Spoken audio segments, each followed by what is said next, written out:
Hey everyone, my name is Megan and this is Paulina.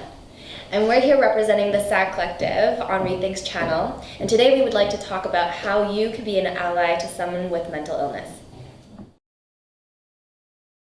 And what is a SAG Collective? It is a mental health platform by the people for the people that my partner Vasiliki and I created out of a time of mutual heartbreak with our past partners. So while we represent the idea that everyone experiences mental health, Paulina, our designer here, represents the other side of it. So I have struggled and still struggle with anxiety and depression, and that's why I'm here to talk about how to be an ally to someone with mental illness. And let's just put it out there that I'm like terrified right now. And so I have my little notebook here, so if you catch me glancing down, that's why. But I'm very happy to be here and to have this conversation.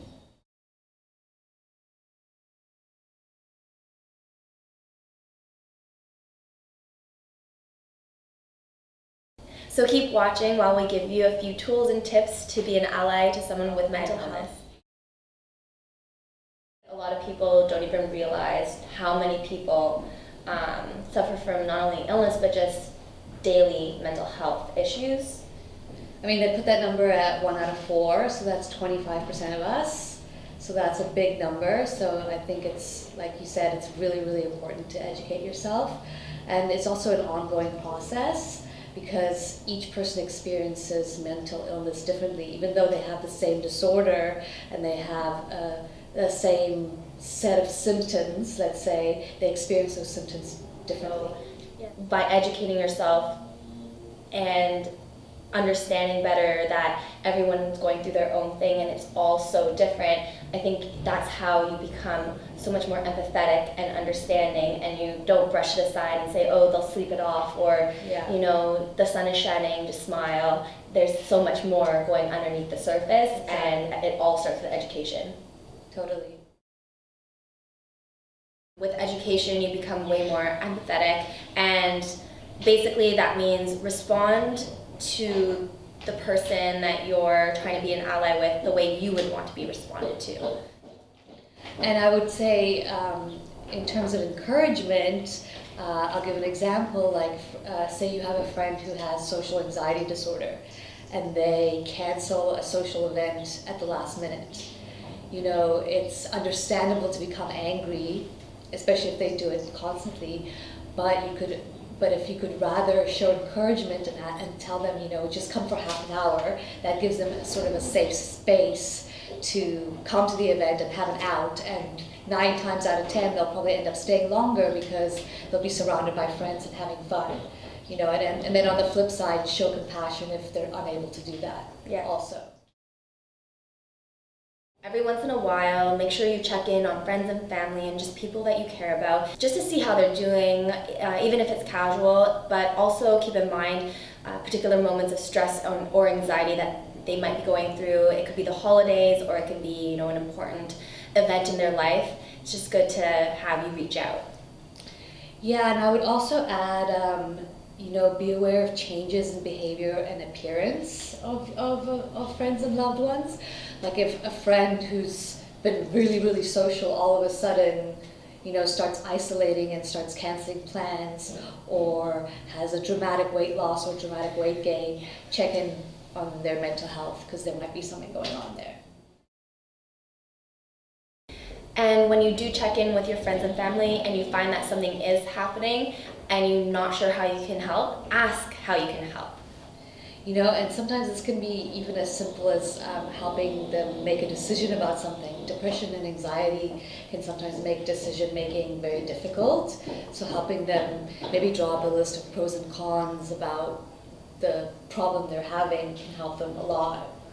It's just keeping in mind that however you're lending a helping hand, it is different for each person.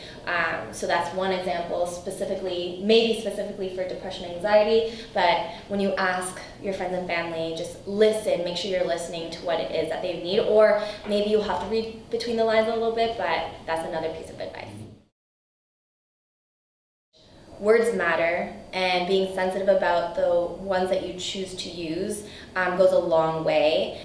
As a writer and one of the people behind the SAG Collective, that's something that I've become super aware of and conscious of as we put out the idea of what mental health and mental illness can look like. Yeah, and I think, desensitizing words surrounding mental illness minimizes the seriousness of mental illness. So I think it's really important to be aware of that. Don't shy away from these conversations. Instead, lean into them, listen, contribute, and if you don't have anything to contribute, ask how you can become part of that conversation. Yeah, leaning into these conversations will help reduce the stigma around mental illness, because the more we talk about it, the less shame and self-stigma people with mental illness will feel, and the more likely they are to reach out and get help. Which is the most important thing. Yeah. One of my favorite analogies is in the airplane, where it always says the mom puts the face mask on them first and then their child. It to me seems so backwards, yet there's a reason behind that, because if you put the face mask on your child or that dependent, that person won't have you if something happens to you. So you're there to be an ally, and that means you have to make sure that your own mental health is kind of up to par so that you can be someone that they can lean on. Caring for someone with mental illness can be trying, and so taking care of your own mental health is really important so that you don't burn out or start resenting that person. Or you have to know that it's okay to step back, and by you stepping back only means you can be there fully when you're good and ready. Thank you so much for tuning in, and I hope you learned something at the very least about yourself, and then maybe a little bit more about how to be an ally to your friends and family with mental illness. To learn more about the SAG Collective, all the links are below, as well as resources on how to educate yourself more on mental health and mental illness. Otherwise, thank you so much. And hopefully you'll take a moment today to check in on your mental health and your loved one's mental health.